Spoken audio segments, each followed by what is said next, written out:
Well, this will be our 7th week now that we've spent connecting the dots of historical biblical events beginning from the time of Abraham. To this point, we've covered about 14 centuries, and we've arrived at about 600 BC. Now, we followed along as Abraham was singled out by the Lord to create a special people, the Hebrews, separated from the rest of humanity to be his servants, his representatives on earth. And then we saw Abraham's grandson, Jacob, given a special anointing as the patriarch of 12 tribes who would be called after the new name that the Lord gave to Jacob, Israel. A relatively small piece of land was claimed by God for himself. He gave it over to this separated people, the Hebrews, for them to live in as leaseholders, Canaan. But first, the 70 or so offspring of Jacob were driven to Egypt in order that they could survive a regional famine, and they prospered for a long time, beginning with the goodwill that was afforded to them by Jacob's second youngest son, Joseph, who had become miraculously second in command over all of Egypt. But later, Egypt turned against Joseph's people. They subjugated them. Nonetheless, their population increased enormously, even during their time of oppression and slavery. But when it was time, the Lord sent Moses, a member of the tribe of Levi, to redeem the Israelites from their Egyptian oppression. God decimated Egypt in order to persuade the Pharaoh to let his people go. Next, Moses led them to Mount Sinai, where these 2 to 3 million Israelite refugees met the same God who had spoken to Moses at this same place in a burning bush, perhaps only a couple of years earlier. The Lord set up this new relationship with his people, Israel, by giving them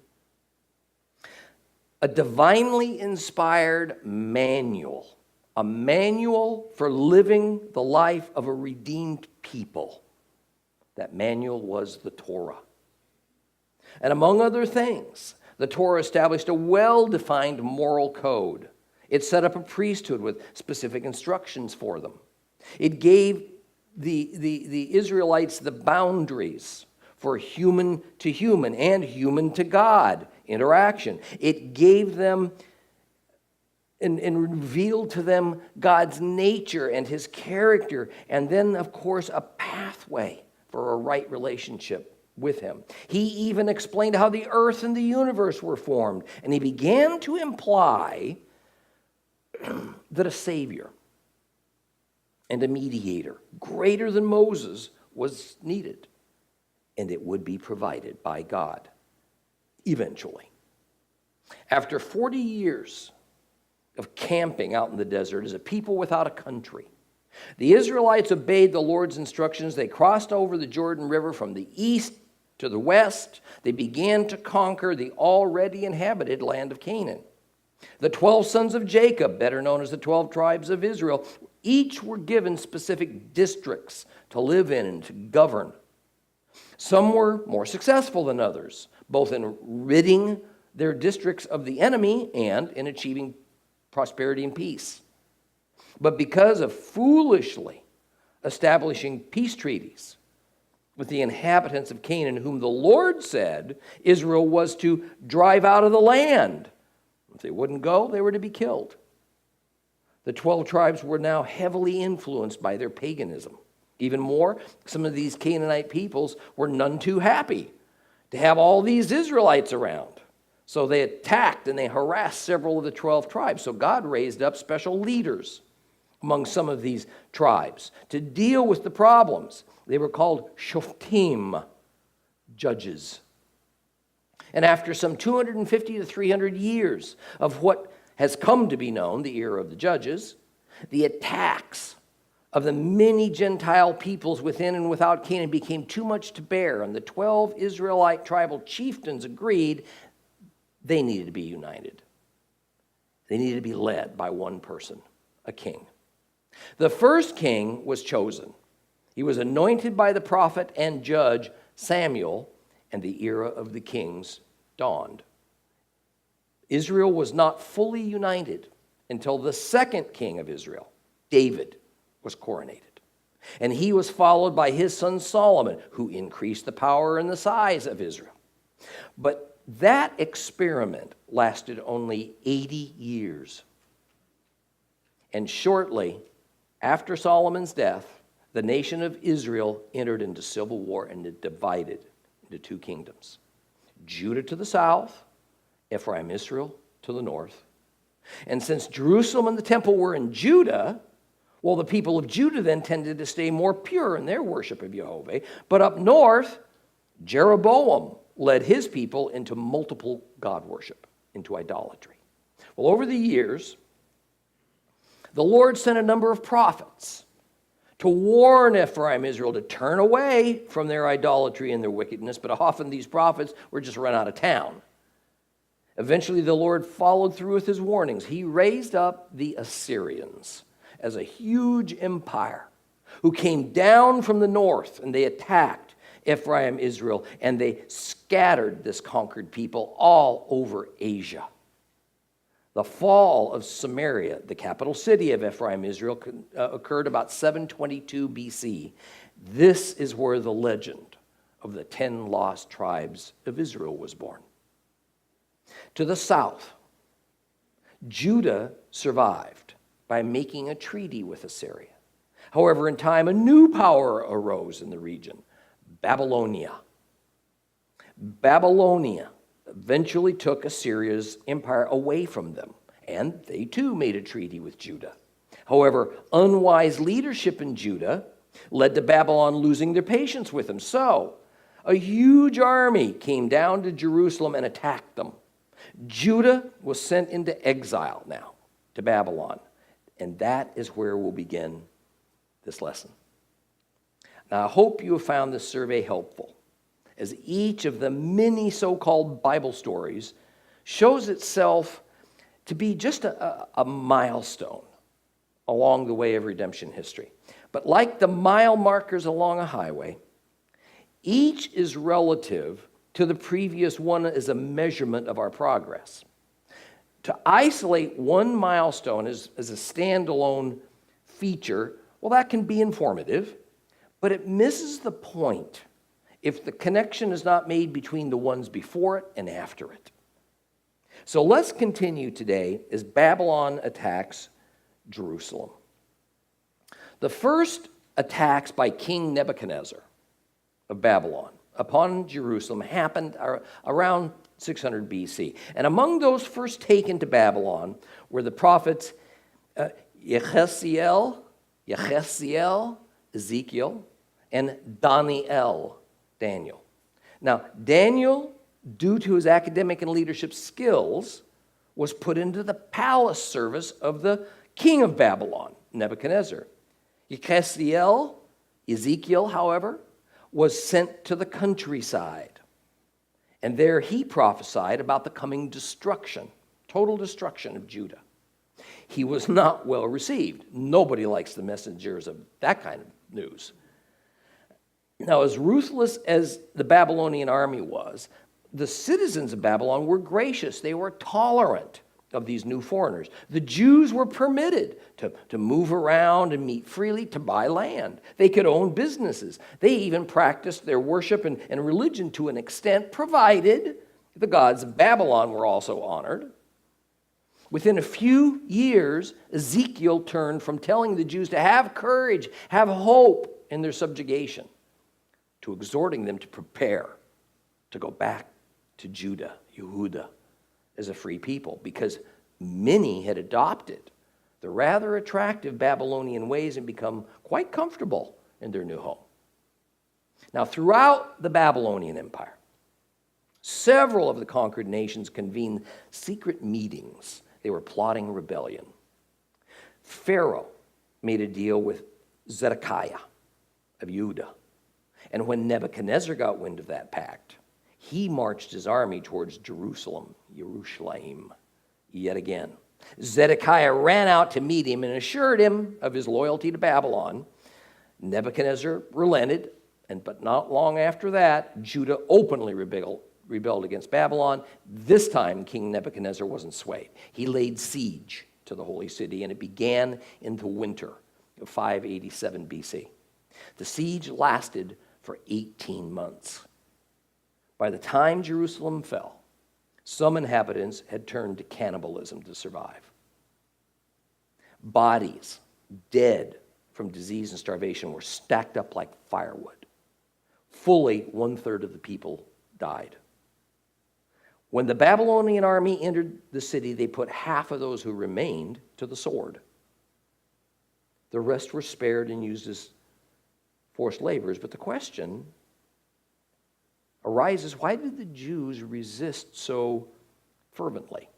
I mean, surely they knew they were no match for Nebuchadnezzar's armies. And if they simply opened their gates to the invaders, the worst might have been deportation like their brothers before them. What could have caused these Jews to choose slow, painful death over life somewhere else? Two reasons stand out. First, they believed that their ally, Egypt, would come to their rescue, because a secure and independent Judah was essential to keeping Babylon from taking Egypt. Judah was the perfect place for an enemy to launch an attack upon Egypt. And second, the thought of living on foreign soil away from their temple was just too shocking to consider as a viable alternative even to death. Well, in the first years of their captivity in Babylon, these exiled Jews were despondent. They couldn't be comforted. But what irony. Think of it. Here they were, back in the birthplace of their forefather, Abraham. The very place God had instructed Abraham to leave was now where they found themselves. Even though it was 12 centuries later. No doubt this irony didn't go unnoticed. But now they were captives. Every new day was darker than the day before.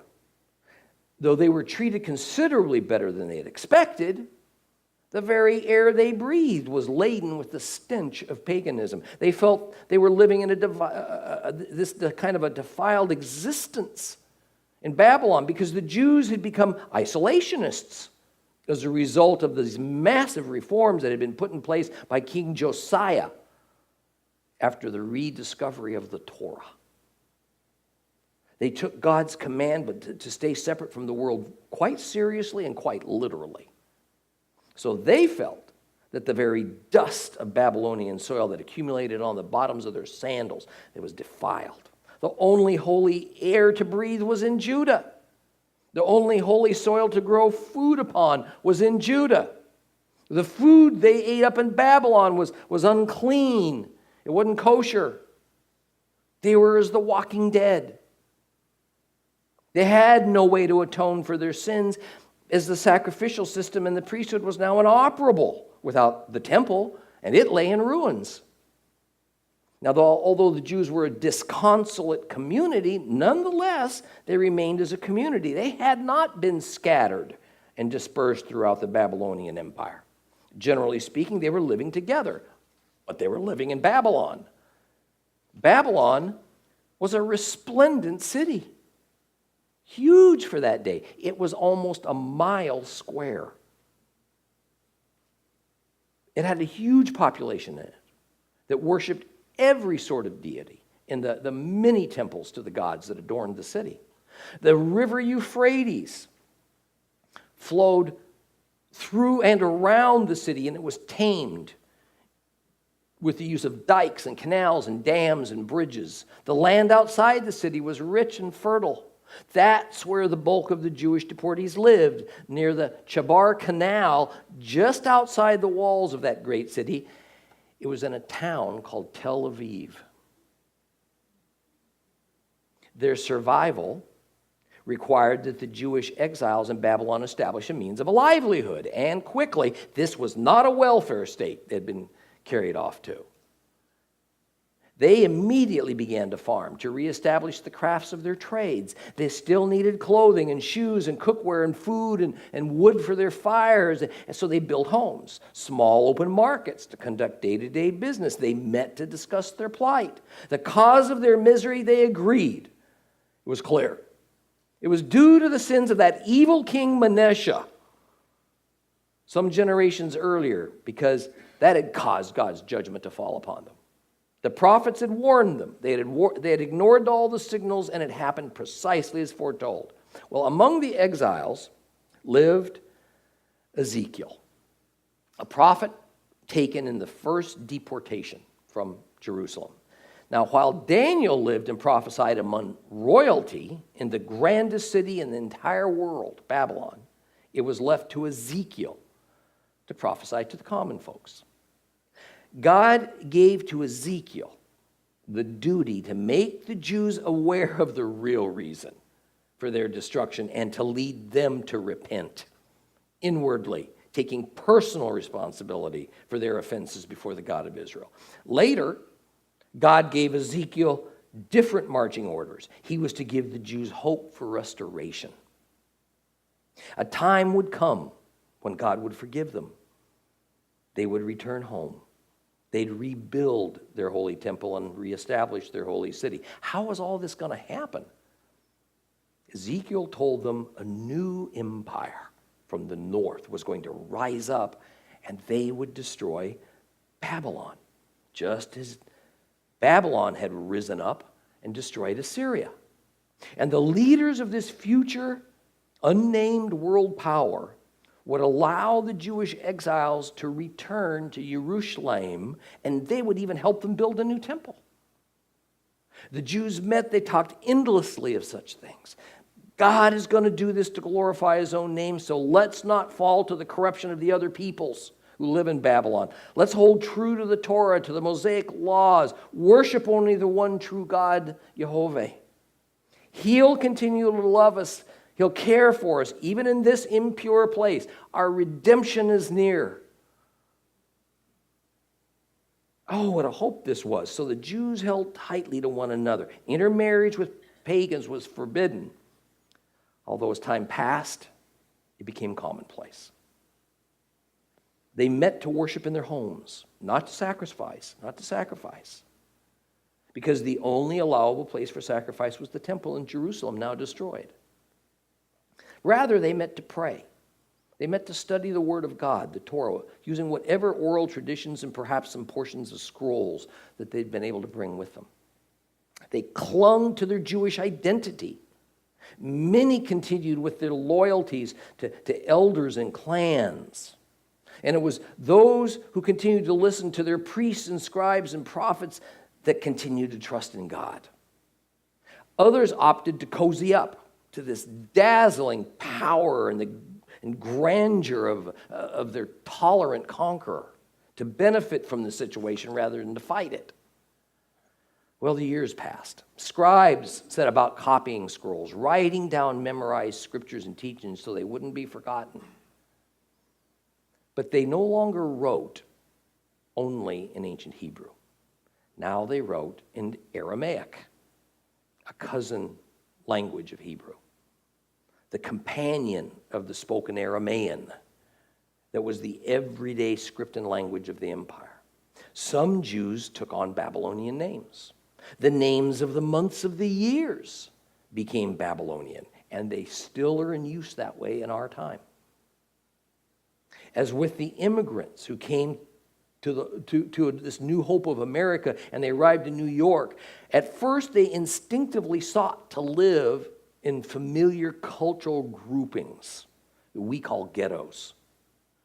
So the Jews found staying separate was possible only inwardly, only to a degree. Most of the Jews, almost unconsciously, found themselves integrating with the mainstream Babylonian culture. Perhaps not fully. They didn't give up their strong religious beliefs. But certainly, they separated and compartmentalized those beliefs from the realities and practicalities of everyday life.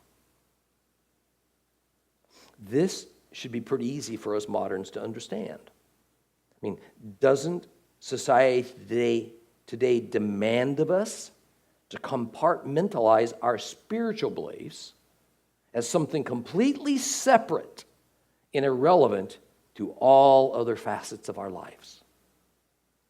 But there in Babylon, in the heartland of the pagan world, God separated the faithful from the unfaithful, and he wrung the paganism out of the Jews just as he had wrung the Egypt out of the Israelites in the desert wilderness of the Sinai 800 years earlier.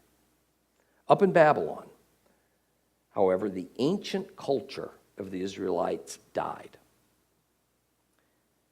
A new culture of the Jews was born. Now, one could reasonably say that Hebrewism gave way to Judaism,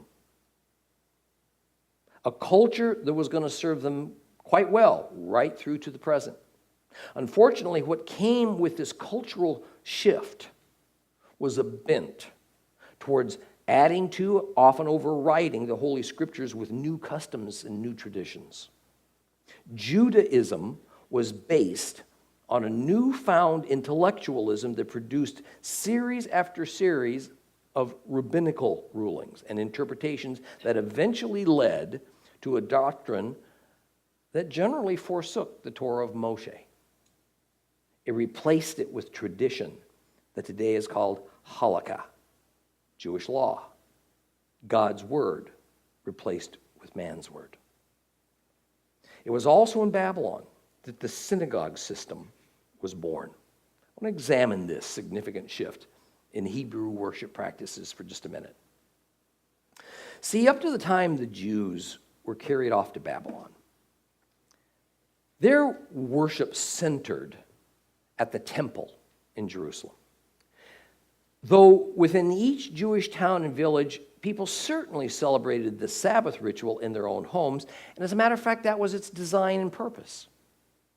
However, the temple was the only place where the only provision for a Jew to have atonement for his or her sins could occur, and this was accomplished with animal sacrifice. And the temple could only exist in Jerusalem, and this was God's direct scriptural instruction. Well, as the Jews were now 800 miles from Jerusalem, and the temple lay demolished there, the Jews were in a bind.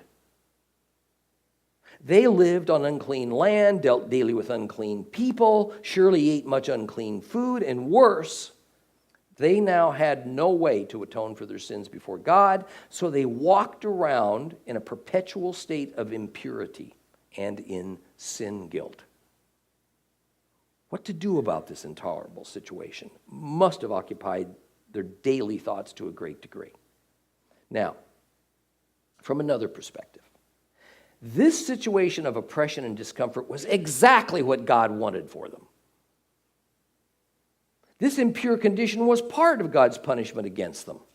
God wanted them to understand just how serious sin is, how grievous their offenses were, offenses that had simply become part of their everyday lives back in Judah. God wanted them to have no way to atone for their sins for a time, about 70 years, so that they could see how wonderful this atoning provision was that God had supplied for them, how much they'd abused it. But the Jews decided to try to find a way around this problem. The answer they found was twofold. They decided that the study and the knowledge of the law, the Torah, was in itself an atoning act of righteousness, and they declared it so. And they more or less reinvented the temple and came up with the synagogue, a place of worship where communal meeting and learning and praying would take the place of sacrifice. Sounds nice. It's not necessarily a good thing. God didn't give them this choice. They invented it.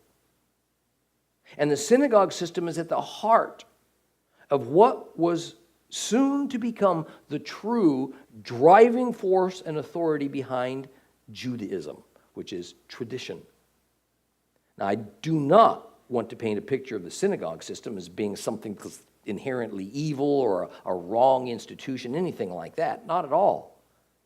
But the synagogue was far more than just a building, a common place large enough for Jews to come together and meet as Jews.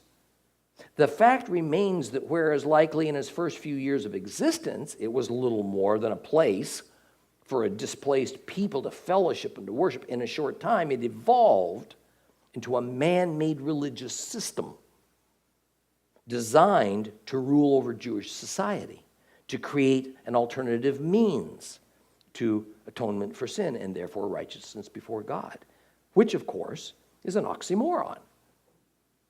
Because no man-made system can atone for sin, nor can it attain righteousness for us. The synagogue, in time, so dominated the Jewish people's worship lives that when, after 70 years in Babylon, the Persians overcame the Babylonians, took their empire away from them, the Jews were freed. They were given permission to go back to Jerusalem and to rebuild their temple. Yet, they retained the synagogue system. The alternative system became the accepted system and the most desired system. One could reasonably see that the vast bulk of Jews who remained living up in Babylon, then Persia, those empires, they needed houses of meeting. They needed houses of worship because they lived so far away from the temple down in the Holy Lands. Yet, how about those Jews who moved back to Judah and took the synagogue system with them? Understand, God in his mercy allowed the temple to be rebuilt, and that God-ordained sacrificial system for atonement of sin to begin once again. But now it wasn't enough. They accepted some of God's ways of the Torah, but they also added their new Babylonian-born religious philosophy to it. And as is man's habit, they generally liked their new ways better than God's old ways. In fact, by Christ's day, some scholars argue that there is ample evidence to prove that the Jewish people had actually built a synagogue inside the grounds of the rebuilt temple. At the least, we know there were many synagogues, even in Jerusalem, because several of them from that era have been found. Now, before Christians get too judgmental or high and mighty about all this, it'd be wise for us to remember one thing. The church system, ironically, was modeled after the synagogue system.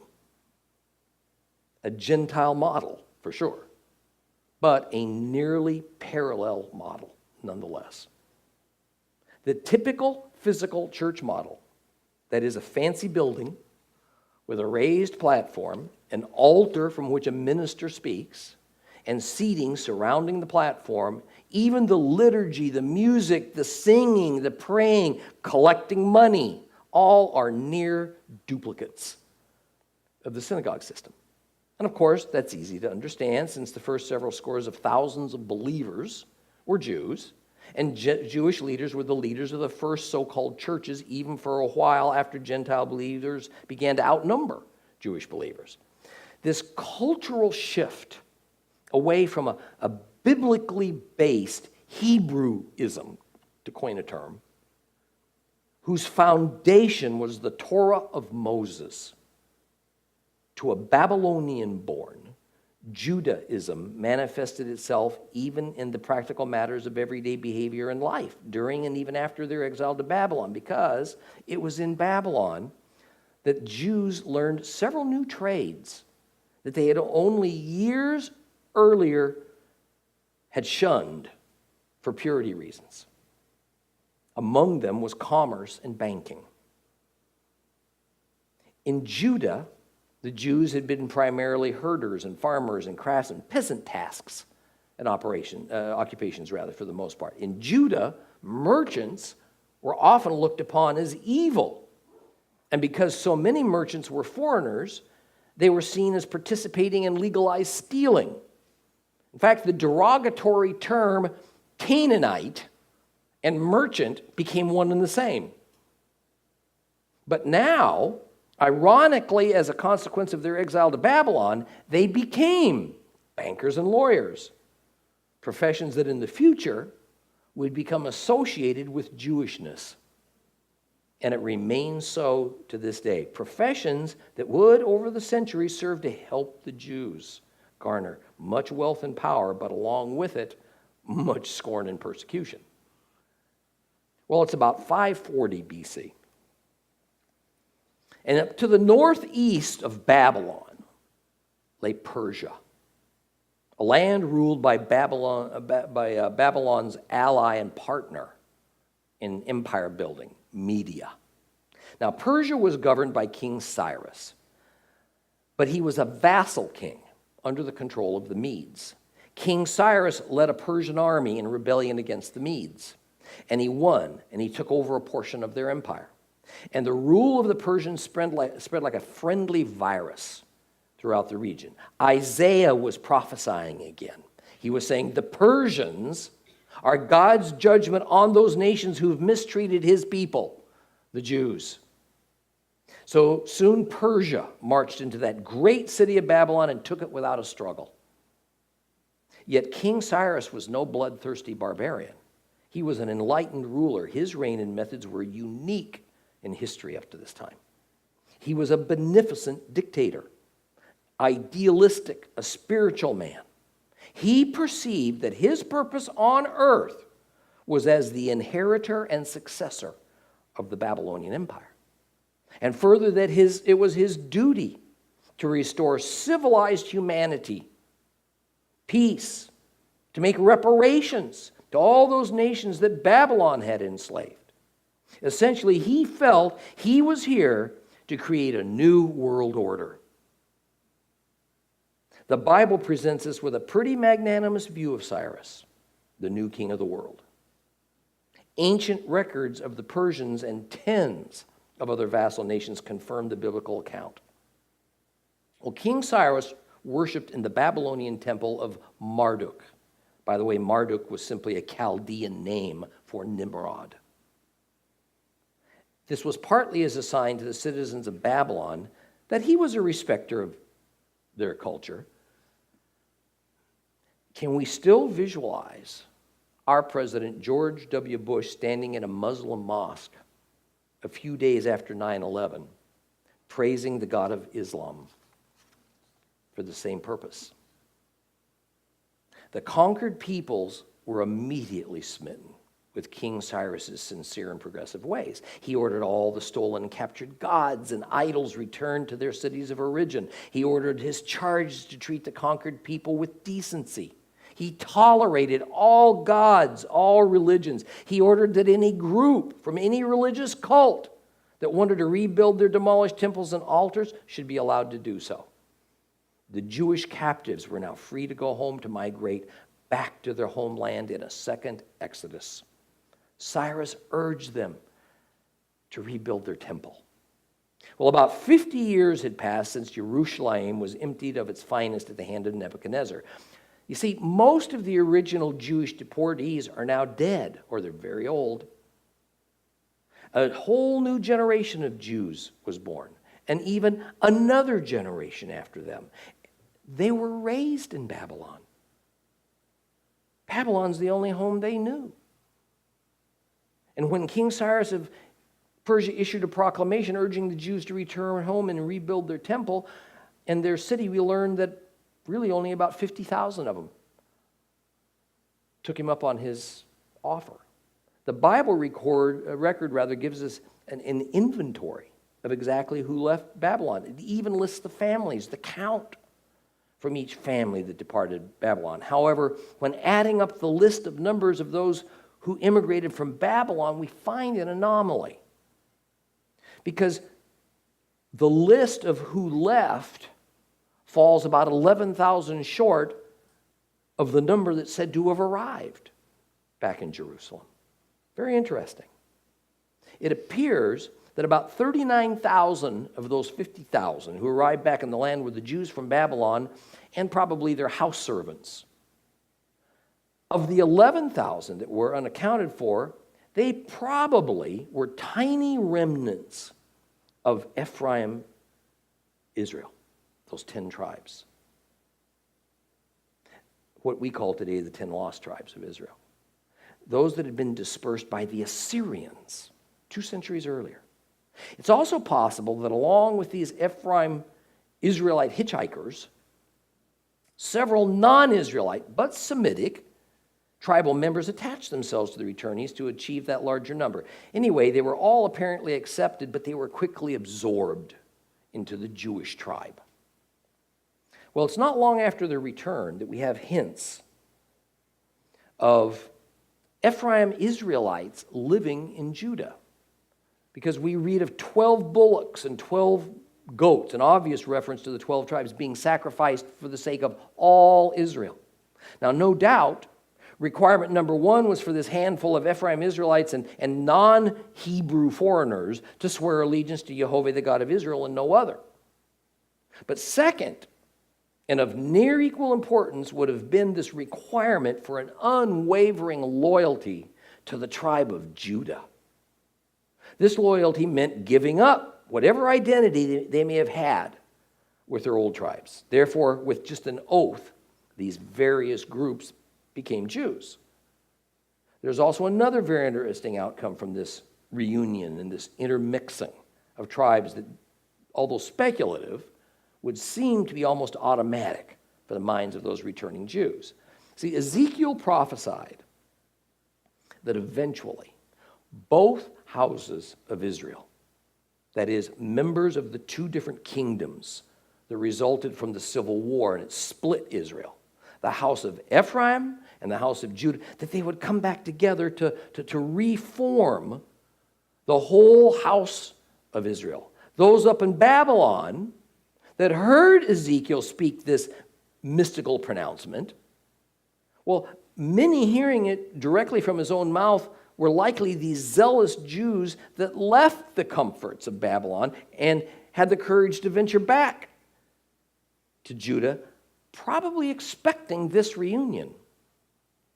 And on their journey home, as they encountered a few remnants of their long-lost brothers, the Ephraimites of the house of Ephraim, it surely would have seemed to them this most joyous and wonderful fulfillment of Ezekiel's prophecy was happening. So upon arriving in Judah, they must have felt once again whole, all Israel, back in the land. Of course, their exuberance had failed to take heed to the other parts of the same prophecy that could not have made their happy reunion the one that Ezekiel was speaking of. Rather, it was something that would have had to occur far into the future, in the end times. Yet, from that day to our time, the Jews have stubbornly insisted they are the representatives of all 12 tribes of Israel.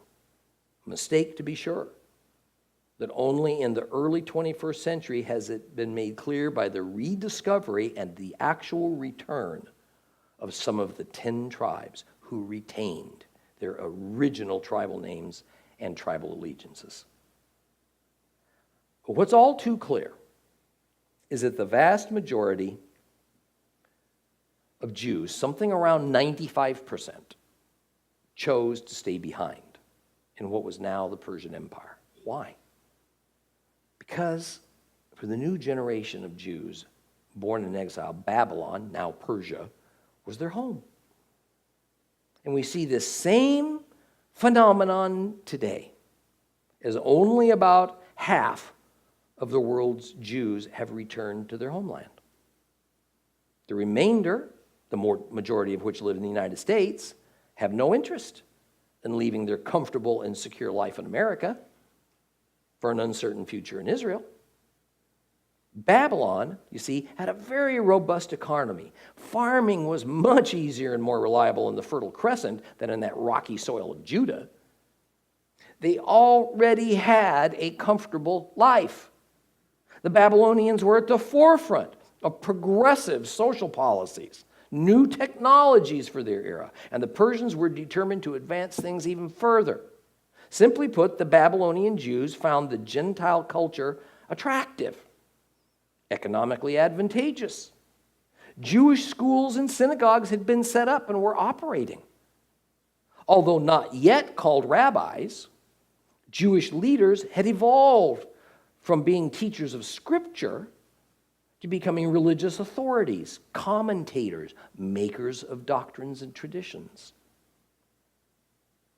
Thus, Babylon was and would remain for centuries to come one of the foremost centers of Jewish religious authority for this newly formed Judaism.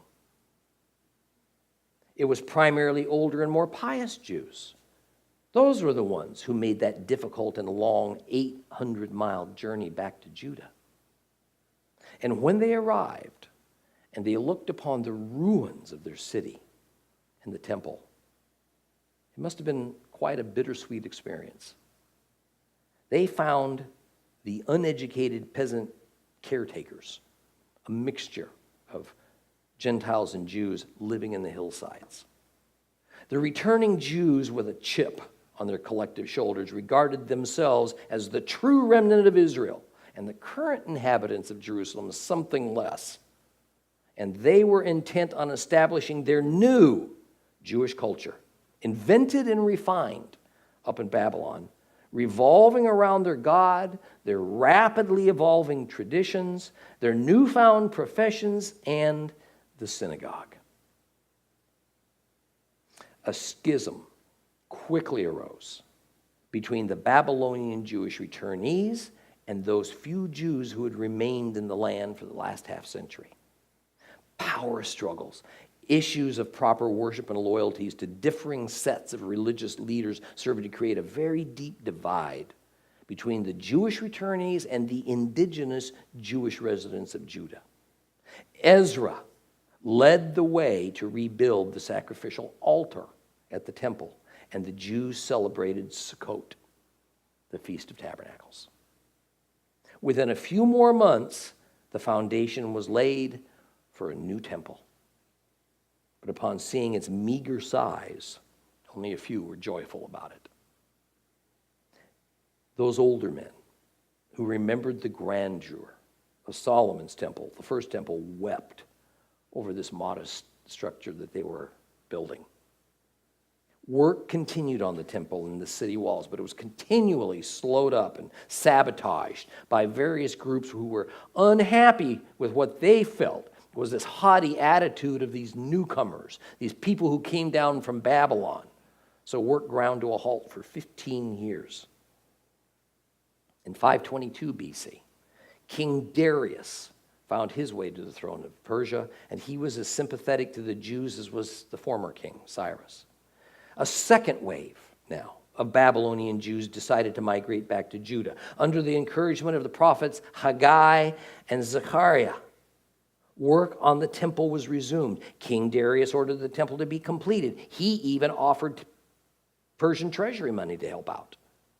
Soon the temple was completed, but it took many more years and the strong leadership of Nehemiah to fully restore the walls and the buildings around Jerusalem. Well, we now enter the 400-year intertestamental period, also known today as the silent period. The books of Ezra and Nehemiah are the last of the historical documents of the Old Testament. Not until just before the birth of Christ, the beginning books of the New Testament, can we once again turn to the Bible for information on the progress of the Jews. See, this silent period is actually covered by what we today call the Apocrypha, but it was removed from Protestant Bibles in the 1800s at the behest of the British and American Bible Societies. It's about 440 BC, and Jerusalem is once again a bustling Jewish city. The Greeks had emerged from their dark age. They became a dynamic and influential society in the region. They would eventually displace Persia as the rulers of the world. Hundreds of Greek cities had been built throughout the Mediterranean region, with new settlements sprouting up in every direction. Each Greek city of any consequence was an independent, walled city-state. The foundation of each city was family and their own gods. We know of the Greeks as intellectuals, pragmatic thinkers, societal experimenters, innovators. They were also at once equal part deep religionists and mystical sorcerers, a very strange combination of the rational and the irrational. And this was widely adopted now throughout the Greek and then the Roman empires. Now, key to understanding this time in history is grasping that the Greek culture was a way of life that was desired. It was imitated by most nations in the Middle East. Also in Asia Minor, those nations that surrounded the Mediterranean Sea, even reaching to eastern parts of Europe. The concept is not unlike the desire we see in so many nations today for what we loosely call Western culture, with its capitalism and democracy and religious freedoms and this all-devouring desire for wealth and for personal comfort. Well, next week we'll resume with the conquests of Alexander the Great, who would change the world in a very dramatic fashion. Please rise.